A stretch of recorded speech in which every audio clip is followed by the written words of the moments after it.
I bought a box of old cassette tapes from a garage sale. Months later I went to therapy.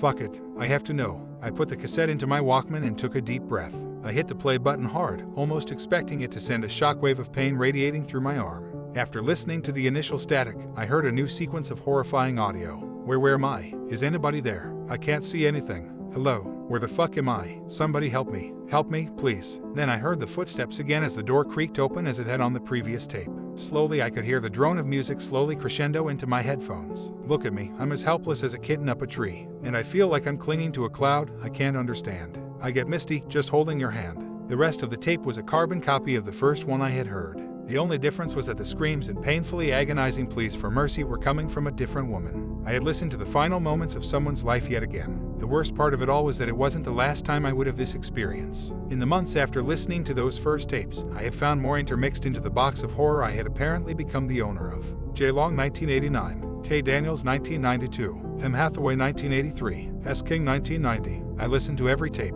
I heard every scream. I experienced every second of terror. I knew every word to Misty. I know that I should probably have given these tapes to the police. It was all evidence. I know that and I don't dispute it. I know that these women deserve justice. But I didn't want to become involved any more than I already was. I wasn't going to explain this to some cops in an interview room, and I sure as hell didn't want to talk about it on a witness stand. I tried desperately not to let it affect my mental health. But it did that and much more. My performance at work was becoming poor. I had isolated myself from all of my friends. I was losing weight because I was eating very little, and I hardly ever slept more than 2-3 hours a night. I was slowly losing my mind. My mother noticed my decline more than anyone else, so she was the one who finally convinced me to go into therapy to try and get some help.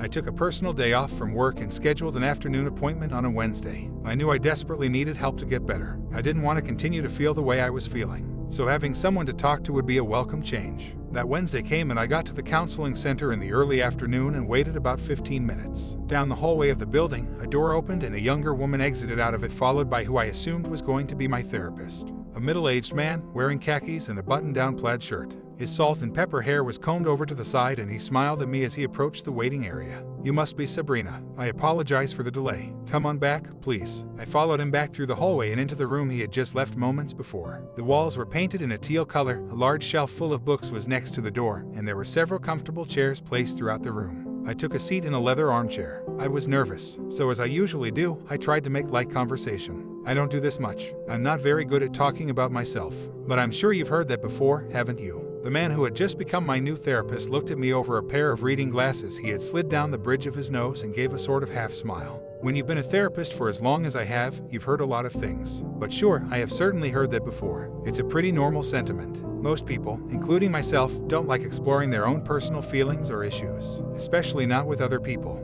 I smiled and sunk into my chair a little bit. Yeah, I guess you're right. There was a short pause before we talked further. Before we get started, I'd like to start out with an exercise. I find that slow breathing and listening to some nature sounds helps to focus the mind and calm any nervousness or anxiety. How does that sound? I nodded my head in agreement and began to breathe in slowly. And then I heard the sound slowly emanating into the room. Look at me, I'm as helpless as a kitten up.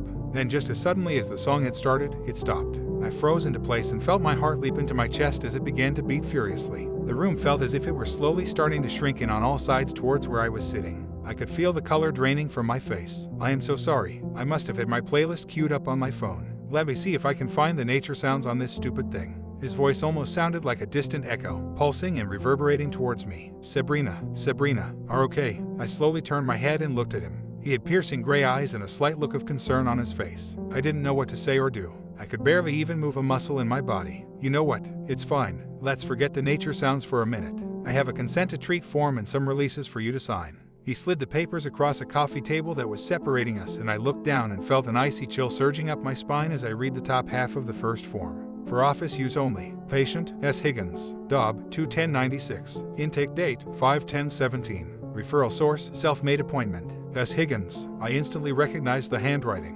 At that moment I jumped up from the chair and ran out the door and down the hallway. I briefly looked back and could see the perplexed look on his face as he stood at his office doorway. I practically ripped the front office door off of the hinges as I ran to my car. I got my affairs in order that same week. I ended up quitting my job, I broke the lease on my apartment, I packed up all of my things, and I moved as far out of state as I could. As for the tapes, I put all of them in a large Ziploc bag and dropped them into the mailbox at the police station. I don't know if anything ever came of it and I don't care to. I don't want to think about that time of my life. I don't want to relive that horror, and I sure as fuck don't want to ever hear that song again.